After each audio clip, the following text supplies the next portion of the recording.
Saya akan ngaji tentang betapa mudahnya berbuat baik dan betapa mudahnya bersosialisasi yang jadi kebutuhan sosial masyarakat. Kemudian di saat yang sama sebagai kebaikan menurut Islam. Ini saya baca kitab yang sangat otoritatif, yaitu kitab Sahih Muslim, di mana kita tahu dalam Islam pegangan ahli sunnah wal jamaah, juga pegangan ulama seluruh dunia adalah Al-Kutubus Sittah, kitab 6, diantaranya yang hadis Bukhari Muslim. Di sini ketika Nabi ditanya tentang beberapa kebaikan, yaitu dari pertanyaan ayul a'mali afdol, amal apa yang terbaik, diantaranya Nabi menyebut sekian: iman billah, iman kepada Allah Ta'ala. Kemudian ini yang penting dilakukan semua pemimpin, oleh bupati, oleh wakil bupati, oleh seluruh pemimpin, baik struktural maupun kultural, maupun pemimpin kecil, yaitu di keluarga. Yaitu Nabi ngendikan di antara misi Islam adalah memperdekakan budak. Kemudian ada yang lagi tanya lagi, fa'illam af'al. Lalu dari sekian kebaikan yang butuh biaya itu saya tidak mampu melakukan ya Rasulullah. Kalau nyumbang masjid saya tidak mampu. Kalau berbuat bikin fasilitas umum saya tidak mampu. Ada yang sekian pertanyaan dari sahabat, kalau misalnya kebaikan yang butuh biaya kami tidak mampu, termasuk di sini disebutkan kemampuan berhaji, kemampuan zakat, kemampuan sedekah. Kalau semua itu kami tidak mampu ya Rasulullah. Kata Nabi, tu'inu shani'an aw tasna'u li akhrat. Ini di Sahih Muslim di bab iman dengan judul Babu bayani kaunil iman billah afdalal a'mal. Kalau saya tidak mampu semua melakukan itu ya Rasulullah, yaitu melakukan kebaikan yang butuh biaya. Kayak bangun masjid, bangun jalan, bangun fasilitas-fasilitas publik. Tu'inu shani'an aw tasna'u li akhrat. Tu'inu nulungi sira shani'an ing wong sing ahli sun'ah, ahli kreatif, atau ahli, kalau orang sekarang itu bilang dia pekerja. Dia pekerja rumahan atau production house atau apa saja. Aw tasna'u li akhrat. Atau kamu membantu orang yang tidak punya pekerjaan. Terus sahabat masih tanya, aro'aita indo'iftu an ba'dil amal. Kalau semua kebaikan aktif saya tidak mampu melakukan ya Rasulullah, kebaikan menolong orang lain, kebaikan yang bersifat aktif. Jawabnya Nabi, dan ini pegangan saya, pegangan kita semua, panduan dari Rasulullah SAW, Nabi ngendikan, takufu syarroka anin nas fa innaha shadaqatun minka ala nafsik. Ya, saya ulang lagi, takufu syarroka anin nas fa innaha shadaqatun minka ala nafsik. Kamu dalam berislam cukup menjaga supaya kejelekan kamu tidak punya imbas pada orang lain. Ya, ini penting dalam Islam. Jadi kalau tidak bisa berbuat baik, potensi keburukan kita jangan sampai menimpa orang lain. Keburukan itu bisa kejahatan kriminal, bisa kejahatan pidana atau merugikan orang lain, atau kejahatan yang tidak sampai kriminal tapi mengganggu orang lain. Misalnya contoh gampang ini, saya sumpek-sumpeknya sendiri ingin jalan-jalan, main di teman yang di jam kerja.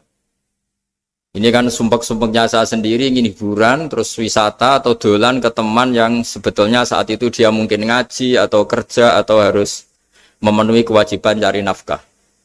Gara-gara nemuin saya, akhirnya dia dikomplain sama majikannya, atau gara-gara nemuin saya, dia akhirnya tidak ngaji sama santrinya, atau gara-gara nemuin saya, dia terganggu aktivitasnya. Itu juga tidak boleh, karena berarti keburukan kita punya akibat pada orang lain. Jadi kaidah dalam Islam itu kalau tidak berbuat baik, potensi keburukan kita ini jangan sampai menimpa orang lain. Sehingga di sini Islam menyarankan uzlah. Uzlah itu nyepi. Jadi misalnya kita baru penat, baru bawaannya itu emosi, baru gak suka kumpul orang, itu ya sebaiknya jangan jalan-jalan. Karena di antara kebaikan Islam itu tabassum, senyum, atau talqatu wajhin, ceria. Tapi karena kita mungkin jatuh kredit, jatuh hutang, atau punya masalah keluarga, sehingga bawaan kita itu emosi. Nah, dalam seperti ini sebaiknya uzlah, menutup diri. Sehingga kata Rasulullah SAW dalam zaman akhir di antara kebaikan itu kamu meninggalkan manusia aktivitasnya, kemudian watadaun nas min syarrik, kamu meninggalkan manusia supaya enggak kena keburukan kamu.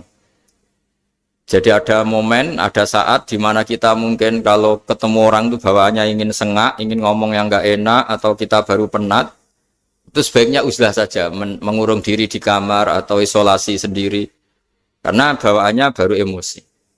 Nah, ini yang jarang dipraktekkan. Kalau sekarang malah banyak yang saat susah malah bawaannya ingin namam, ingin apa, menvonis orang lain atau ngadili orang lain. Padahal pesannya Nabi, kalau semua kebaikan aktif tidak bisa kamu lakukan itu, takuffu syarra ka'anin nas fa innaha shadaqatun minka ala nafsik. Sehingga keburukan kita, ya saya ulang lagi, keburukan kita yang ingin emosi, ingin apa, itu tidak punya akibat orang lain. Di sini kearifannya Rasulullah SAW, beliau masyhur ngendikan, layak dilqadi wa ghadban. Jangan sampai seorang hakim bikin keputusan ketika emosi, karena bawaannya orang emosi itu pasti nggak terkontrol intelektualnya, nggak terkontrol nuraninya, nggak terkontrol semua sifat baiknya. Itu kalau punya keputusan bahaya sekali. Sehingga Nabi dari awal ngendikan layak dilqadi wa ghadban. Orang yang sedang emosi tinggi jangan bikin keputusan penting. Kemudian oleh ulama diteruskan juga jangan bikin keputusan penting orang yang sangat lapar, atau yang sangat kenyang, atau yang sangat ngantuk, atau yang super sibuk. Jadi hal-hal yang potensi buruk dalam mengambil keputusan itu harus ditinggalkan. Sehingga misalnya bupati atau wakil bupati kalau sedang tidak nyaman dengan suasana apa, nggak boleh rapat kemudian memutuskan keputusan penting. Begitu juga kiai dan semuanya. Nah, ini yang supaya otoritatif. Kenapa saya bawa kitab itu logikanya jelas ya. Kita sebagai dai, sebagai ustadz, atau sebagai mubalek, atau sebagai siapa saja, yang ingin kita wariskan ke umat Rasulullah adalah dawuh-dawuhnya Nabi. Dan kalau kita ngaji tidak pakai kitab, itu sebenarnya umat kita jejali dengan pikiran kita, dengan ide kita. Jangan-jangan ide kita, pikiran kita ini tidak mewarisi pikiran Islam, tapi pikiran kita atau emosi kita. Tapi kalau kita baca kitab, artinya umat ini berhak mendapat apa yang diteladankan dan disabdakan oleh Rasulullah SAW. Tapi kalau kita, itu pasti inginnya itu kita. Misalnya kita Bupati Banyuwangi, mungkin kita akan cerita Banyuwangi dengan asik. Tapi bagi daerah lain, apa urgensinya bagi saya? Begitu juga kalau kita kiai, mungkin kita akan cerita fadhilnya kiai. Tapi bagi orang lain yang keutamaannya jadi pekerja, jadi satpam, jadi guru, jadi pegawai negeri yang adil. Sehingga subjektivitas kita ini akan tinggi. Tapi kalau kita sebagai kiai baca hadis, maka umat ini mendapatkan panduan dari Rasulullah SAW. Nah, dari sekian panduan itu, kata Nabi, jika Anda tidak bisa berbuat kebaikan aktif, maka kebaikan yang harus Anda lakukan adalah potensi kejelekan kamu jangan menimpa orang lain. Makanya saya berkali-kali bilang, saya ini termasuk kiai yang jarang main ke alumni. Karena tadi, kadang-kadang alumni itu sudah mau kerja di tempat kerjanya, atau mau janjian ngantar anaknya sekolah. Gara-gara ada saya, mungkin semua itu dibatalkan. Sehingga silaturahim itu juga harus dimanage supaya tidak mengganggu haknya orang yang kita silaturahimi. Jangan sampai silaturahim jam 9, saatnya orang kerja, kemudian dia dapat peringatan dari pabriknya gara-gara sering didolani kiainya. Itu kan jadi ribet. Atau kiai karena sering didolani terus tidak ngaji, metu tamu terus, itu kan jadi ribet. Apapun itu, sehingga orang itu harus berpikir perilakunya itu tidak punya akibat la doror wa la diror. Jangan mengganggu dirinya, juga jangan mengganggu orang lain. Ini oleh Nabi disebut takuffu syarra ka'adin nas fa innaha shadaqatun minka ala nafsik. Sifat buruk kamu itu harus dijaga supaya tidak menimpa orang lain, dan itu berarti menjadi sedekah kamu atau amal kamu pada diri kamu sendiri. Jadi ini penting dimaklumatkan ke semua kita bahwa saat kita tidak bisa berbuat baik aktif, misalnya nggak bisa sedekah, nggak bisa menolong orang, setidaknya keburukan kita tidak menimpa orang lain. Nah, termasuk keburukan yang terselubung adalah kita punya pikiran yang menurut kita ini hebat, tapi bagi orang lain mungkin bahaya. Misalnya kita punya pikiran ingin jadi orang kaya raya yang dermawan. Itu artinya kan pikiran baik karena ingin jadi dermawan. Tapi artinya bayangkan orang lain tuh miskin semua butuh derma kamu. Mana mau orang lain kamu bayangkan miskin butuh derma kamu. Orang lain juga bayangkan dirinya kaya gak butuh derma kamu. Itu namanya kebaikan yang subjektif. Kamu ingin jadi kiai yang ngajarin orang banyak. Oke, itu baik. Tapi kan berarti kamu bayangkan orang lain gak bisa ngaji terus kamu saja yang bisa ngaji sehingga kamu yang ngajarin. Ya sudahlah, kebaikan itu udah usah muluk-muluk seperti itu. Jadi apa yang ditakdirkan kita jadi bupati ya jadi yang baik, menolong pekerja-pekerja yang baik.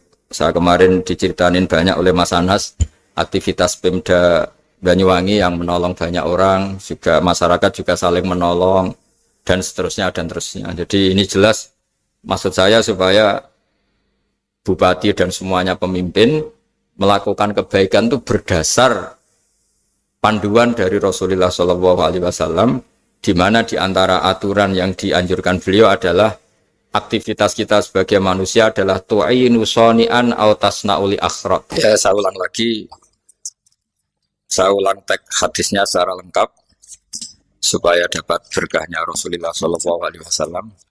Ada beberapa pertanyaan dari sahabat, ya Rasulullah, jika saya tidak bisa berbuat baik yang berbiaya atau tidak bisa berbuat baik yang aktif, apa yang saya harus lakukan? Nabi ngendikan tu'inu shani'an aw tasna'uli asra. Kamu membantu orang yang bekerja atau kreatif, orang-orang yang kreatif atau pekerja apa saja kamu bantu dan bantu orang yang tidak punya pekerjaan. Terus ditanya lagi, qultu ya Rasulullah ara'aita in dha'iftu an ba'dil amal. Bagaimana kalau itu pun saya tidak bisa ya Rasulullah? Terus Nabi ngendikan tafufu syarraka anin nas fa innaha sadaqatun minka ala nafsik. Yang penting keburukan kamu tidak menimpa ke orang lain dan itu bagian dari sedekah kamu. Nah, perlu saya ingatkan ke semua kita lah. Makanya pentingnya membaca umat Islam dengan ilmu usul fikih. Saya berkali-kali bilang, jika ada seseorang tidur, itu jangan kamu baca sebagai tidur yang meninggalkan tahajud, meninggalkan sholat qiyamul lail, meninggalkan wiridan di malam hari. Tapi juga bacalah saat itu dia tidak dugem, tidak maksiat, tidak narkoba. Sehingga barokahnya ilmu itu ada respek pada umat Islam yang tidur. Karena tidur itu juga ada fungsi meninggalkan sekian maksiat, sekian kriminalitas. Tapi kalau kita kulino tidak baca dengan ilmu, maka melihat orang tidur itu ya kayak meninggalkan tahajud, meninggalkan wiridan, meninggalkan qiyamul lail. Sehingga bawaannya kita ini akan kurang respek. Tapi kalau kita membacanya dengan ilmu, orang yang tidur di malam hari, maksudnya ya sudah sholat isya, itu ada sekian potensi maksiat yang dia tinggalkan. Dia tidak ngerasani orang, tidak adu-adu orang di medsos, dia tidak dugem, tidak meninggalkan. Pokoknya ada sekian kebaikan dalam saat tidur itu. Ini barokahnya ilmu. Tanpa ilmu kita tidak bisa respek seperti ini. Karena bawaannya akan, oh ini malam-malam tidak tahajud, tidak wiridan, tidak apa. Tapi kalau kita dengan ilmu, itu akan membaca dengan tidur, artinya orang tidak maksiat, tidak dugem, tidak ngerasain orang, tidak ngata-ngatain orang. Nah di sini sadaqallahul azim ketika ngendikan wa min ayatihi manamukum billaili wan nahar. Termasuk ayat Allah itu orang tidur. Maksudnya tidur yang dengan dimaknai positif tadi, bisa istirahat, bisa meninggalkan maksiat, bisa apa-apa. Nah ini di sini hebatnya Rasulullah SAW ketika beliau memandu kebaikan. Di antara kebaikan itu apa? Takufu syarroka anin nas fa innaha sadaqatun minka ala nafsik. Kamu, potensi buruk kamu atau keburukan kamu jangan sampai menimpa pada manusia, pada orang lain. Dan itu bagian dari sedekah kamu. Ya, saya mohon maaf sama Bu Bupati, sama semua Pemda, sama Wakil Bupati karena saya tidak bisa lama-lama. Saya punya wadifah. Tadi ini pun sudah ngurting ngaji saya karena saya harus ikut ngaji di sini. Dan mari sama-sama berdoa. Al-Fatihah. Jadi status gambaan ini kita mantapkan dulu. Jangan ada status lain kita di depan Allah kecuali status kehambaan. Saya punya analogi dan itu saya ulang-ulang karena di antara ciri Quran itu mengulang-ulang sesuatu yang harus jadi pegangan. Saya ulang lagi, di antara ciri Quran itu mengulang-ulang sesuatu yang jadi pegangan. Jika kita belajar ilmu fisika atau ilmu apa saja, maka kita akan bicara materi sesuai statusnya. Jadi kita harus latihan untuk iman kepada Allah. Saya tanpa mengurangi rasa hormat, saya memberi contoh begini ya. Ini jam, materinya dari besi. Ini kertas, materinya ya kertas. Tentu secara fisik, orang akan bilang jam ini lebih kuat timbang kertas. Dan itu pasti dibenarkan dari segi materi. Tapi kalau Anda beragama dan Anda tahu bahwa pengendali alam raya ini Allah Ta'ala, maka kamu akan bilang, terserah Gus Baha. Gitu. Bisa saja jam ini saya punya niat saya hancurkan, kertas yang lemah ini saya simpan. Sehingga jam tangan ini 5 menit lagi saya hancurkan sehingga benar-benar rusak. Sementara kertas ini saya simpan sampai bertahun-tahun awet. Nah, kira-kira seperti itulah ilmu manusia. Sesuatu yang kita sangka kuat, ternyata Allah punya rencana menghancurkan itu. Dan yang kita sangka lemah, ternyata Allah punya rencana untuk mengabadikan itu. Nah, di sini pentingnya iman, lahu maqalidus samawati wal ardh. Hanya Allah yang mengendalikan semua. Jadi jangan mentang-mentang kita punya ilmu bahwa materi besi itu lebih kuat timbang kertas, terus kita pastikan bahwa besi lebih awet ketimbang kertas. Kita sisakan satu keyakinan, terserah Allah, terserah pengendalinya. Nah itu agama, bilang terserah pengendalinya itu agama. Ya mungkin tadi aja problem sinyal, saya ulang lagi. Ibarat saya ini megang jam tangan, yang materinya dari besi. Ini kertas yang materinya lemah. Tentu kita akan bilang bahwa jam atau besi lebih kuat ketimbang apa? Kertas. Tapi Anda salah. Anda harusnya ngomong bahwa terserah pengendalinya. Bisa saja saya punya rencana menghancurkan besi ini sehingga 5 menit lagi hancur. Dan saya ingin mengabadikan kertas ini saya simpan di tempat yang aman. Nah kira-kira agama itu bukan anti ilmu. Sehingga agama boleh kamu mengatakan besi ini lebih kuat ketimbang kertas. Tapi harus kamu tambahi dari segi materi. Tapi kalau dari segi pengendalinya maka kita jawab terserah Allah Subhanahu wa ta'ala.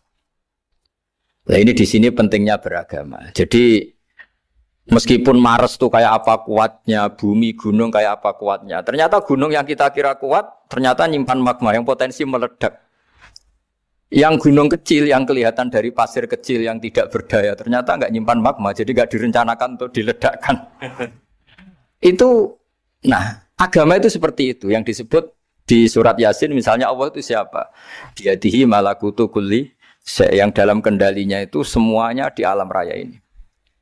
Sehingga di kehidupan nyata juga sama. Ada orang yang nekuni ilmu ekonomi, tapi miskinnya Masya Allah. Ada yang gobloknya Masya Allah tapi kaya. Ada kiai yang punya doa banyak, hidupnya biasa. Yang nggak punya doa kaya. Itu saya pernah baca di sebuah hadis qudsi. Ada riwayat begini. Nabi Musa ketemu Allah ditanya. Limadza kata Allah. Kenapa saya memberi rezeki orang yang bodoh? Mak itu orang yang bodoh sekali. Kadang tak ciptakan dia jadi orang kaya. Dan yang pintar ekonomi kadang tak ciptakan jadi orang miskin. Si Nabi ini tanya, kenapa ya Allah? Supaya dia tahu yang mengendalikan rezeki itu saya, bukan ilmunya dia. Jadi banyak orang, misalnya kita yang pintar, dipekerjakan orang yang nggak pintar. Yang punya pabrik tidak pintar, mengerjakan orang yang pintar. Jadi ya kira-kira agama itu seperti itu. Sehingga dalam kita beragama itu yang paling ditekankan itu tawadhu. Tawadhu itu merasa sopan atau memang sopan betul. Kalau dalam Ihya disebut sekiranya Anda tidak bisa tawadhu secara rasa, tawadhulah secara ilmu. Saya ulang lagi ya, sekiranya Anda tidak bisa tawadhu secara rasa, tawadhulah secara apa? Ilmu. Karena ilmu itu akan abadi. Saya beri contoh begini. Saya ini kan misalnya kiai di kampung saya atau di kecamatan saya. Saya mungkin bisa merasa hebat karena saya tokoh di sini.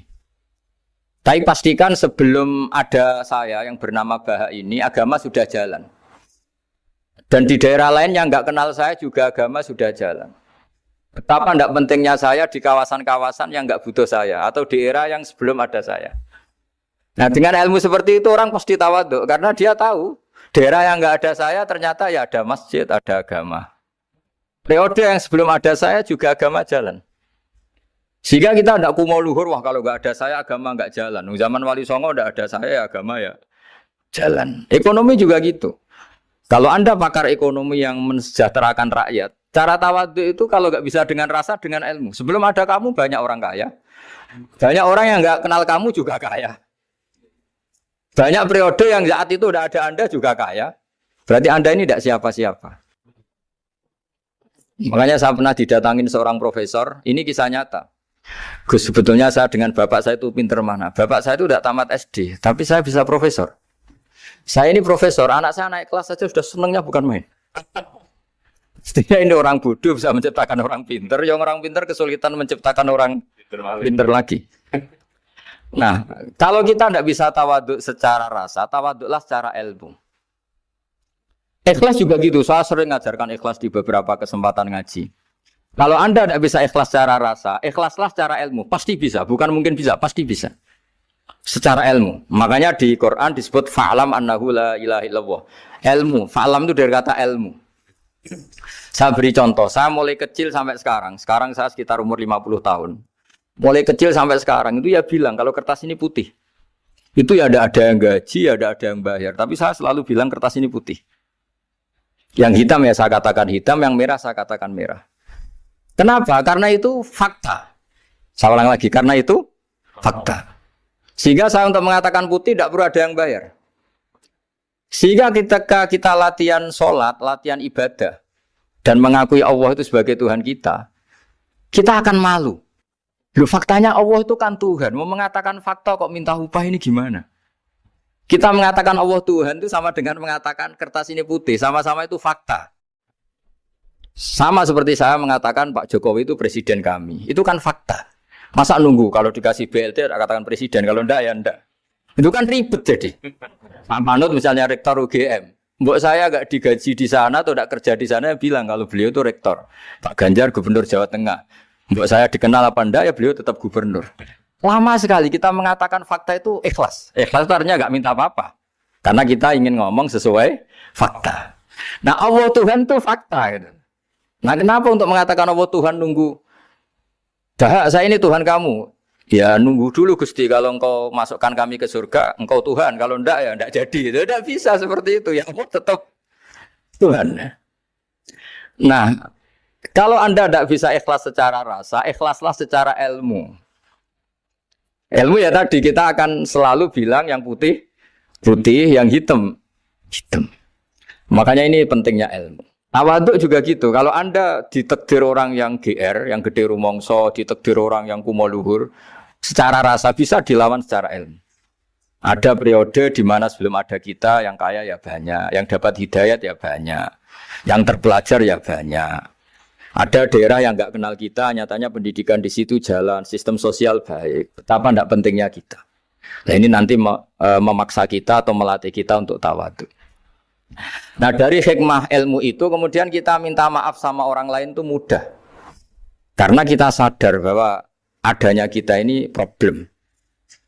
Saya sering digojlok orang-orang kaya. Orang-orang kaya itu ya kadang agak kurang ajar tapi nggak bisa dibantah. Begini, pernah tanya saya gini, Gus, saya ini punya mobil mahal, harganya 2 miliar. Kayaknya yang berhak pakai jalan raya saya kan. Bisa, bayarnya pajak saya mahal. Sehingga kayaknya paling pantas saya.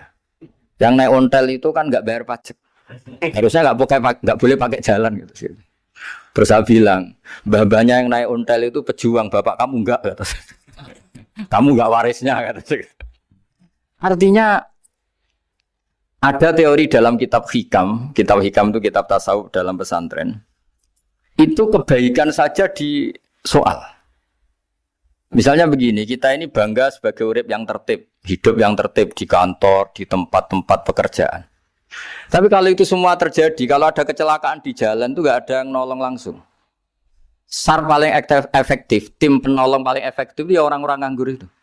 Orang-orang yang di jalan-jalan di perapatan itu kalau ada kecelakaan langsung nolong.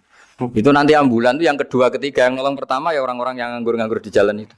Ada orang tersesat nolong. Maka ketika seorang sahabat tanya, ya Rasulullah, kalau engkau melarang kita jagongan di jalan, itu kita tidak bisa.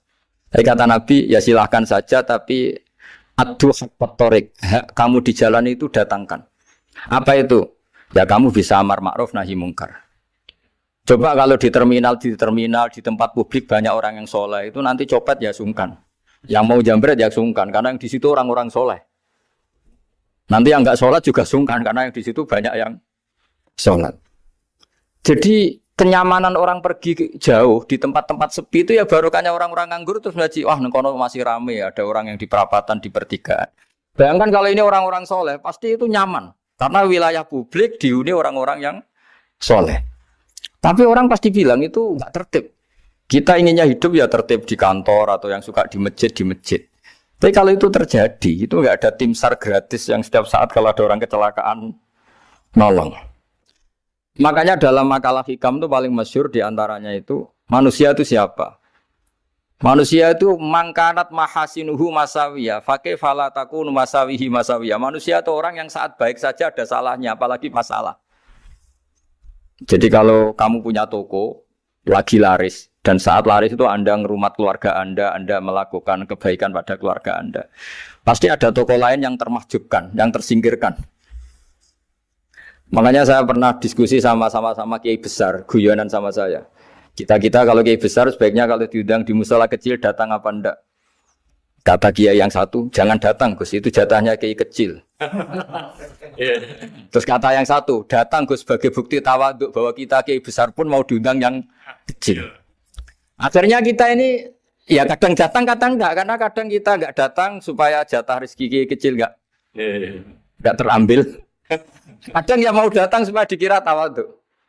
Makanya kalau seorang profesor sering terubah di bawah itu ya kasihan yang S1, SPDI itu kan nanti enggak jadi bintang kalau profesornya sering turun. Kalah terus itu. Jadi kadang-kadang itu orang itu harus berpikir secara ilmu, jangan rasa terus. Jadi itu ilmu.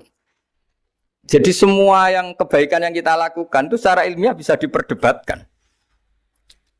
Ada orang senang ngomong serius supaya bangsa ini maju.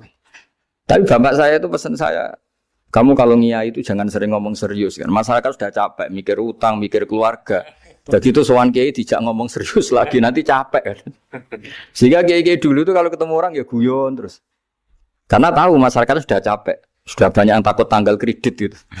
Sudah takut tanggal kredit, takut problem sowan kiai diancam neraka lagi itu kan ketakutan berkali-kali. Jadi makanya ini kan kebaikan itu dievaluasi karena kita tidak nabi, tidak wali. Jadi kalau kata hikam itu apa yang Anda kira baik itu ada masalah. Apalagi sedang masalah. Saya sering cerita ada orang suami istri harmonis sekali. Itu tanyakan ibunya, pasti mulai gak peduli dengan ibunya karena terlalu harmonis dengan istri. Itu pasti bukan mungkin lagi. Jadi jangan tanya istrinya, tanya ibunya. Oh, jok nikah lupa saya. Ngalor ngidul sama istrinya. Tanyakan temannya. Wah, itu jok nikah lupa temennya. Tapi yang baik sama teman, tanyakan istrinya. Jatah belanja untuk ngopi. Begitu terus itu. Jadi siklus sosial itu. Nah, di sini pentingnya saling minta maaf karena dalam kebaikan kita pasti ada kesalahan. Ketika karir kita baik di pemerintahan maupun di kampus, pasti dengan sendirinya ada yang agak tersingkirkan. Meskipun itu sudah hukum alam. Tapi apapun itu kita harus minta maaf. Makanya banyak saya sering cerita berkali-kali. Dulu itu ada dua nabi yang seangkatan. Itu luar biasa debat ilmiahnya. Tapi debat baik. Mulai dulu ya ada polemik itu ya mulai dulu ya ada. Yang Nabi Yahya itu suka berkawan orang-orang soleh. Kalau ditanya kenapa kamu berkawan orang-orang soleh? Ya enak lah. Karena berkawan orang soleh. Yang Nabi Isa sering berkawan orang-orang yang nggak jelas. Ditanya, kenapa anda suka berkawan orang-orang yang nggak jelas? Innama ana tabibun udawil mardo. Nabi dan kiai itu ibarat dokter, ya tentu menyembuhkan yang sakit. Kalau anda seorang dokter pasti neliti daerah-daerah pandemi, masa neliti daerah sehat? Nah, jadi dulu bapak wasiat ke saya gitu, kau nak jadi kiai kau bengkel, jadi kiai itu kayak bengkel. Kalau nggak siap dadani orang nggak jelas ya jangan jadi kiai kan. Itu ya, tapi kan masalahnya kita sendiri solehnya pas-pasan, takut terkontaminasi. Jadi yang jelek bukan jadi baik, kita yang baik jadi jelek. Nah itu kan mulai dulu ya polemik sejauh mana kita punya kekuatan untuk tidak terpengaruh yang negatif. Yang negatif terpengaruh kita menjadi positif. Jadi ini cerita-cerita sawalan bahwa dalam kebaikan kita itu ada kesalahan. Maka kita tetap istighfar, tetap saling minta maaf. Dulu bapak saya kalau diceritain ada seorang kiai sampai sepuh jadi imam masjid, istiqomah sekali. Dulu bapak saya itu guyu. Ya istiqomah, tapi wong liya terus ra iso dadi kader. Jadi calon-calon kiai ini sudah putus asa karena nggak pernah punya kesempatan jadi imam. Jadi di balik istiqomah itu ya ada memahjubkan orang lain. Makanya alhamdulillah di Indonesia itu ada pegawai pensiun. Kalau enggak habis itu. Karena yang anyar-anyar itu mesti ini kurang pengalaman, ini kurang senior. Tapi barokahnya ada pensiun kan gantian. Masalahnya di dunia kiai itu udah ada pensiun. Tambah sepuh tambah mantap, tambah sepuh tambah mantap. Nah itu sebaiknya ya mulai mundur-mundur sedikit dari imam masjid itu. Ya nyari-nyari yang lain lah supaya ada kaderisasi, ada. Jadi intinya itu di balik kebaikan yang kita lakukan pun itu ada masalah sehingga kita butuh istighfar. Di sini pentingnya dawuhnya para wali-wali dulu ada istilah wastighfaruna yahtaju ilal istighfar. Ketika kita minta maaf, sebetulnya minta maaf sendiri itu butuh minta maaf lagi. Minta maaf lagi itu butuh minta maaf lagi. Misalnya saya dengan Mas Hilmi ini akrab, pernah pakai uangnya misalnya. Itu kadang kita bayar itu malah tersinggung, kok kayak orang lain saja bayar. Minta maaf juga gitu, kalau kamu punya teman akrab, terus minta maaf resmi itu tersinggung. Kayak wong liya ae jaluk sepuro. Jadi kadang jaluk sepuro itu malah masalah. Itu kan sama, kamu punya teman akrab terus kalau mau main, assalamualaikum, sakit masuk nopo boten, angsal boten. Boleh enggak main, itu mesti teman kamu tersinggung. Kok kayak orang lain saja. Artinya ketika Anda merasa benar karena protokoler ketika masuk ke teman, ternyata itu salah. Teman kamu maunya enggak protokoler karena sudah akrab. Tapi ketika kita merasa akrab, ternyata selonang-selonang dianggap problem, kita tidak pernah tahu. Nah di sini kata ulama-ulama, minta ampun itu kebutuhan manusia. Karena dalam kebaikan kita, pasti ada kesalahan.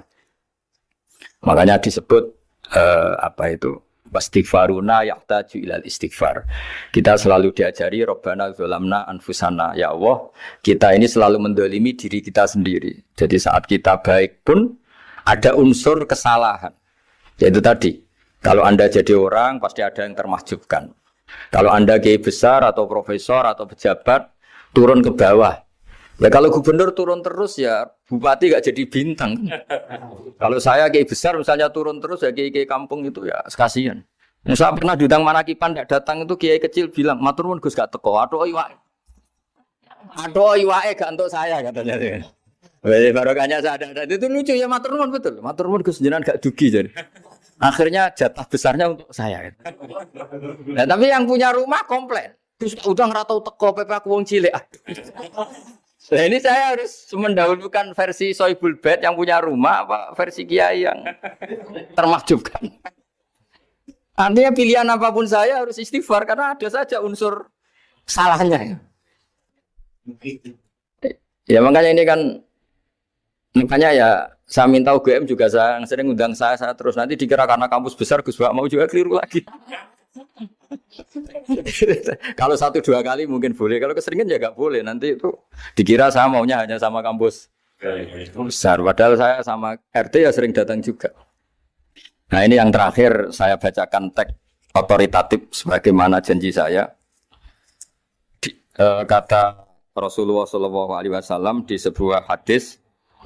Ini terakhir nanti supaya nggak lama-lama saya juga punya wadhifah. Ada orang itu punya hutang. Hutang itu ya hutang, memang hutang. Singkat cerita orang itu tidak bisa bayar sampai akhirat. Dan aturannya Allah, orang yang punya hutang tidak bisa bayar ini harus diaudit, harus diselesaikan di akhirat. Kalau tidak bisa diselesaikan di dunia, diselesaikan di akhirat. Walhasil akhirnya di akhirat itu ditagih dan tidak mampu bayar. Karena di akhirat sudah tidak ada kredit, tidak ada ATM, tidak ada apa saja. Terus kata Allah, solusinya kebaikan kamu dikasihkan yang ngutangi. Ternyata kebaikan dia tidak cukup juga. Bayarnya apa? Kejelekan yang ngutangin dikasihkan yang utang. Kayak apa celakanya? Kebetulan yang ngutangi salahnya banyak, ini kan repot. Tapi Allah itu tidak suka kalau ada orang mukmin yang satu saudara kemudian masuk neraka karena saudaranya ini. Kata Allah, jika ini masuk neraka berarti disebabkan komplain atau ketidakikhlasan temannya yang mukmin. Masa orang mukmin menyebabkan mukmin yang lain masuk neraka? Allah tidak ingin. Makanya diantara nikmatnya beragama itu ukhuwah, persaudaraan. Baik persaudaraan atas nama iman atau atas nama kebangsaan atau atas nama kemanusiaan. Akhirnya si yang ngutangi ini tadi, jangan dibahasakan kreditur, nanti kita kayak bank, yang ngutangin nanti. Ya bahasa gampangnya yang ngutangin, karena tidak semua orang ngutangnya sama bank. Sama Allah ditunjukkan satu surga yang luar biasa. Nanti tak baca teks Arabnya ya, supaya dapat berkahnya bahasa Arab. Terus saking mewahnya surga itu, si yang ngutangin tanya, ya Allah itu untuk Nabi siapa? Karena semewah itu pasti untuk kelas Nabi. Atau untuk wali siapa? Katanya, terus kata Allah, sabda Allah, untuk siapapun yang mampu membeli. Lalu siapa yang bisa membeli surga semewah itu? Kamu bisa. Terus, dengan apa ya Allah? Kamu mengampuni teman kamu itu. Kamu bebaskan dari utangnya. Nanti tak kasih surga itu. Terus, akhirnya sama Allah, kata orang itu, ya Allah saya bebaskan. Ya sudah, kamu berdua masuk surga. Karena Allah tidak ingin ada kasus aneh. Dua orang mukmin ini kan bersaudara. Masa bersaudara kemudian yang satu menjadi penyebab masuknya neraka. Karena ini tidak mau memaafkan. Artinya kalau kita syawalan itu harus benar-benar mau memaafkan. Karena kalau tidak, Anda menjadi penyebab teman kamu masuk neraka. Jadi kita janganlah jadi orang mukmin yang menjadi problem bagi saudara kita. Jadi makanya saya itu berharap ada wali utang saya tidak bisa bayar karena ini masih dibela-belain Allah ini. Karena Allah nggak ikhlas kalau ada walinya masuk neraka. Jadi kalau ada wali utang kamu itu utangin saja, doain nggak bisa nyaur, no? Nggak bisa bayar. Nanti ini akan dibela-belain Allah di akhirat. Karena wali ini nggak pantas masuk neraka. Ya, jadi kalau ada wali utang kamu mau bayar sudah, Anda tidak usah bayar. Nanti di akhirat saja. Lah yang ribet kalau yang kamu utangin dia ahli neraka, kamu nagihnya disuruh masuk neraka. Nah, itu ribet itu. Sudah utang dia ahli neraka. Ya tak baca teksnya supaya ini ada di kitab Ihya halaman 197 juz 2. Status hadisnya waqala shahihul isnad, kata Imam Hakim hadis ini shahihul isnad. Saya baca Arabnya nanti insyaallah sebagian ya supaya kelihatan teks aslinya di bab hukukul muslim. Nama Rasulullah sallallahu alaihi wasallam jalisun izdhika hatta badat sanayahu. Nabi ketika santai-santai duduk tahu-tahu tertawa sampai gigi depannya itu kelihatan. Jadi tertawa sangat sampai gigi depannya kelihatan. Yang notabene beliau sering hanya senyum, kali ini tertawa betul sampai gigi depannya kelihatan. Faqala Umaru radhiyallahu anhu ya Rasulullah bi abi anta wa ummi mal ladzi adhakaka. Apa yang bikin kau sampai tertawa seperti itu? Qala rajulani min ummati jasaya baina yaday rabbil izzah. Dua lelaki dari umatku sama-sama sungkeman nuntut keadilan di depan Allah. Jasaya itu sungkem, apa? Duduk bersimpuh itu kalau dalam bahasa Arab itu apa? Namanya jasiyah. Faqala ahaduhuma ya rabbi khudli mazlamati min hadza. Faqala wa rudda ala akhika mazlamata. Qala ya rabbi lam yabqali min hasanati syai'un. Faqala wa ta'ala li talib kaifa tasna'u bi akhika wa lam yabqalahu min hasanati syai'un. Faqala ya rabbi falyahmil anni min auzari. Kalau kebaikannya dia tidak cukup, ya salah saya supaya dilimpahkan ke dia. Terus summa fadat aina Rasulillah sallallahu alaihi wasallam bil buka. Nabi di tengah-tengah cerita tuh nangis. Senangis-nangisnya karena habis seneng lalu nangis karena ini kan kebaikannya sudah dikasihkan habis nggak cukup. Akhirnya kejelekan yang utangin ini diberikan. Makanya kalau kamu ingin masuk surga, utangi orang-orang soleh sebanyak-banyaknya. Dan doain nggak bisa apa? Nyaur. Tapi tak jamin orang soleh itu nggak suka utang. Karena hidupnya sederhana ini. Kayaknya saya tidak akan utang Mas Ilmi itu. Karena orang soleh itu hidupnya sederhana, pasti tidak butuh. Kalaupun utang paling ya untuk makan, kan gampang nyaurnya apa? Assalamualaikum warahmatullahi wabarakatuh. Saya Nizar. Semoga dari tayangan Gus Baha tersebut dapat menjadikan motivasi untuk kita ke depannya.